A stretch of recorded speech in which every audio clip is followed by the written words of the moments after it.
पढ़ेंगे छंद के अंग।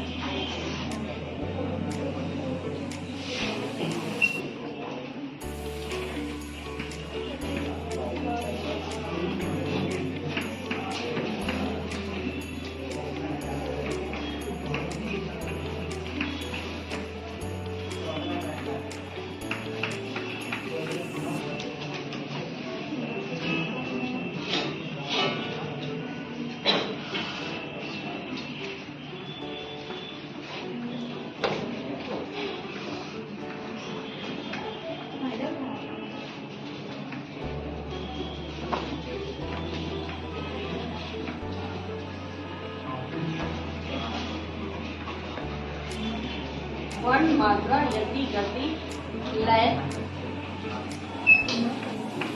चरण, और ये हो गया गण। ये छंद के अंग। छंद के कितने अंग होगा? 8। कौन कौन से? वर्ण, मात्रा, यति, गति, लय, चरण, तुक, गण। वर्ण क्या है? यह सबसे छोटी इकाई है, सबसे छोटी इकाई है।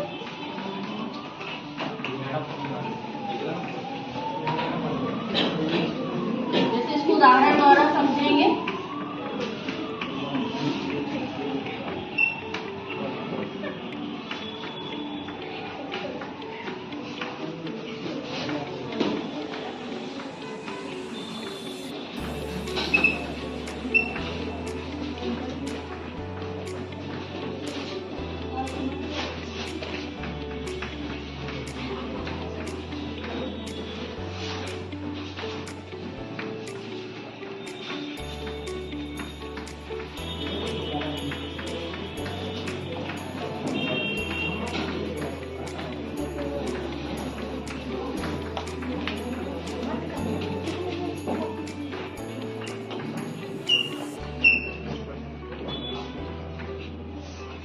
इस उदाहरण द्वारा हम छंद के अंग को समझेंगे, है ना।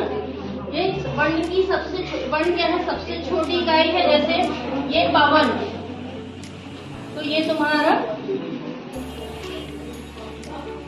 जो अक्षर है, वर्ण क्या है? सबसे छोटी इकाई जिसको हम तोड़ा नहीं जा सकता।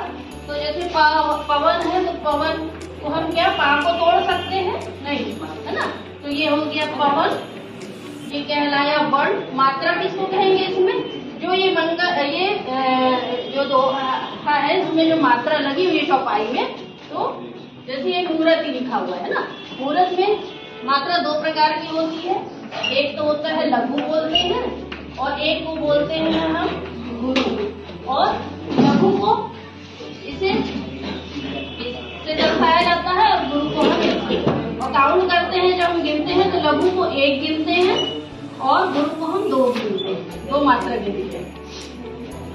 तो ये मात्रा हो गई। अभी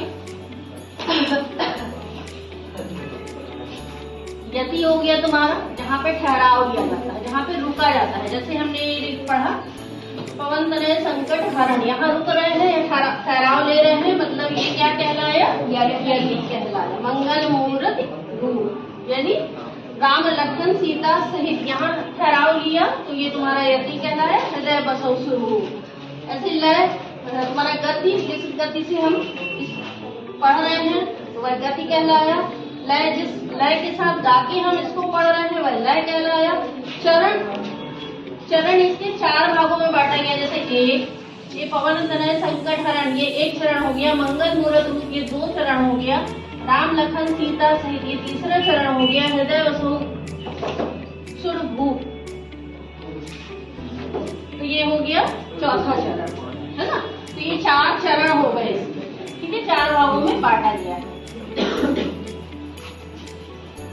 तो जब हम दोहा चौपाई जब पढ़ते हैं तो उसमें अंतिम अक्षर जो होता है वो आपस में क्या होता है? मिलान खाता है, तो वह कहलाता है तुक।